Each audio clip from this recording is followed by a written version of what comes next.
We all know about the Red Wedding of the Song of Ice and Fire, when Robb Stark and his companions were invited for a wedding by Walder Frey, Lord of the Twins, where he betrayed him and massacred most of the Stark family, which ended the King of the North story forever. But did you know that the Red Wedding was based on a true historical event called the Black Dinner? Did you know also that human history is full of bloody betrayals and massacres that are very similar to the Red Wedding? Today we will talk about some of them in this video. The Black Dinner. On the 24th of November 1440 in Scotland, the King of Scotland had been in war for a long time against the Earl of the tribe of Douglas. The king wanted to end the war in any means possible, even if it was unhonorable. The king had a plan. He reached out for peace, and for celebrating the king, invited the Earl for a feast in Edinburgh Castle. The Earl believed him and accepted the invitation. The feast went well. Everyone was happy and joyous. Music was played. Songs were chanted and poems were presented. Food and drink and spice were served. The naive Earl was happy and eating with the king, thinking that the long war had ended, thinking that the king was his friend.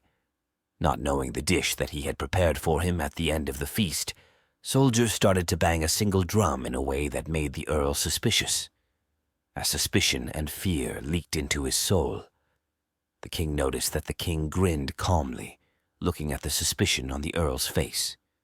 A dish was served for the Earl, and when he opened it, the suspicion gaze on his face turned to terror and shock when he saw a dead boar's head, which is the symbol of death.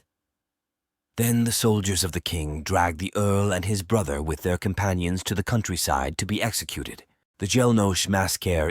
This event is different, as it's not the hosts who killed their guests, but the guests were the ones who killed their hosts in Glencoe in the Highlands of Scotland on the 13th of February 1692.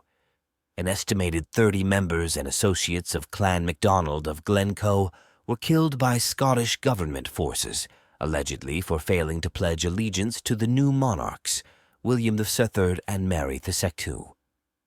During the 9 Years' War, unrest in the Highlands of Scotland consumed resources needed in the war, which led the government to make an example of the clan to ease in the unrest and instill fear in the hearts of the rebel clans. Approximately 120 men from the Earl of Argyll's regiment of foot arrived in Glencoe from Invergarry. The soldiers who were under the command of needing to rest in free quarters, an alternative of paying taxes to the government. In societies then, the massacre happened, killing 38 persons, with some reports saying that 30 people were killed. But what surely had happened is that the MacLean was killed, but his 2 sons fled with their lives. Betrayal of Clannabuide, a similarly terrible event that happened in Ireland during the reigns of Walter Devereux, the first Earl of Essex, and Lord Brian McPhelim O'Neill, the Lord of Clannaboy in 1574. It was known as the Betrayal of Clannabuide. At the time, there was a great amount of violent animosity being waged between Lord O'Neill and the Crown. After falling out of favor with the Queen, and after learning that the English were planning to create English settlements, O'Neill and his Irish forces were engaged in widespread military, scorched earth activities against the English. However, the fighting began to take a toll.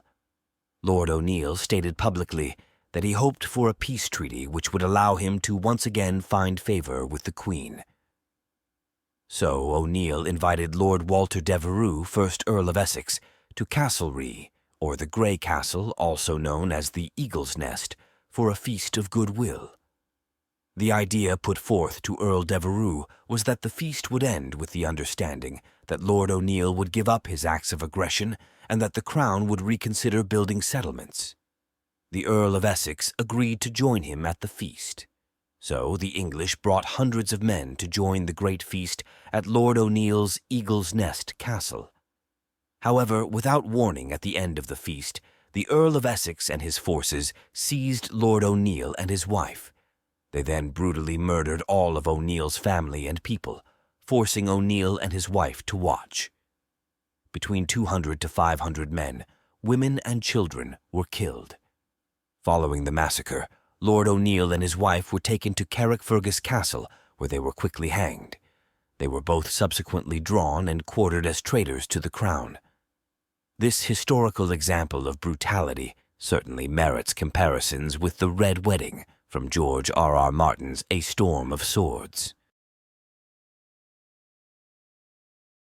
We will leave Scotland and Ireland and the whole continent of Europe and go to Egypt now.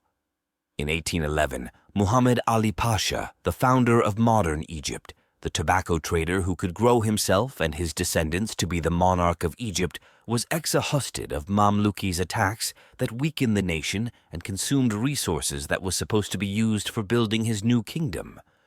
The Pasha made a great party to celebrate Ahmed Tosun Pasha, taking lead of the army going to Hejaz, where he invited the beys and leaders of the Mamlukis who believed him in the castle. Everyone was invited too. The ceremony was led in a different way than Mamlukes who led to the door of Elazb, which was closed, and the soldiers started shooting at them from everywhere. 470 Mamluks attended, and only 2 survived. One of them survived by jumping by his horse from over the castle walls.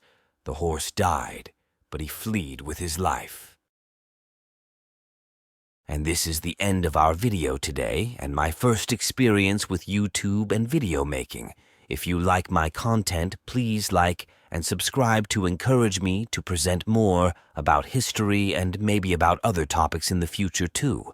The whole video was made by AI, including my voice here, except historical images, which is not perfect as a starting technology, so please forgive me if there were mistakes in narration or in anything else.